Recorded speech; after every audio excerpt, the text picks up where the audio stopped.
Qirg'izistonda bir birodarimiz bor. Amakilari bolalarini so'kar ekan. Hey badbaxtlar, ey namoz o'qilaring, ibodat qillaring.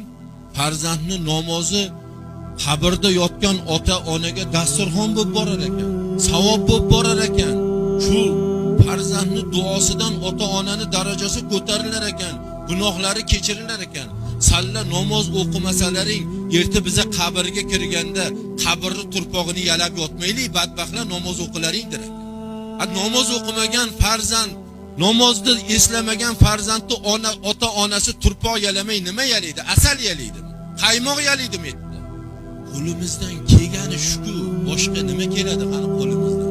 O'tgan otamizga har kuni bir taom olib borib bera olmasak, olib borgan taqdirda uni qabrga uzata olmasak, uzatgan taqdirimizda uni yeya olmasak, nima o'zi, nima bilan qilishimiz kerak-ku ota-onani? Bizlarga shuncha qildi, borini qildi, kuchi yetgancha qildi, oxirgi kuchini ham bizlarga sarf qildi, oxirgi aqlini ham bizlarga sarf qildi. Bolam tinchmisan? Bolam tinch bo'lsang bo'ldi.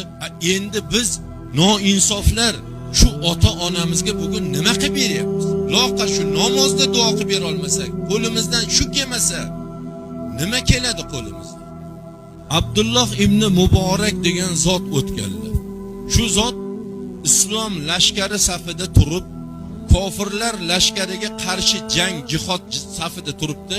Hali jang boshlanmagan, atrofdagilardan so'rayaptilar.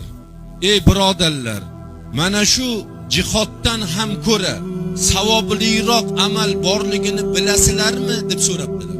Atrofdagilar, ey Abdulloh, axir hozir jang maydonida turibmiz, jang safida turibmiz.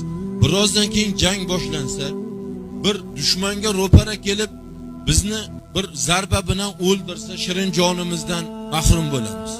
Ayollarimiz beva, farzandlarimiz yetim, jigarlarimiz bizlardan ayilib shuncha musibat bo'ladi. Bundan savobliroq amal borligini bilmaymiz, eshitmaganmiz. Eng savobli ish shu, jihod. Abdulloh ibn Muborak aytdilarki, sizlar bunaqa savob bor ekanligini bilmasanglar, men bilaman dedilar. Yaxshilab quloqinglarga elinglar, yaxshilab eshitinglar.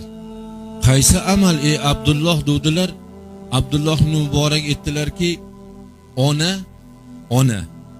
Hammamiz onadan tug'ilganmiz, osmondan tushmaganmiz, bilib olinglar shuni.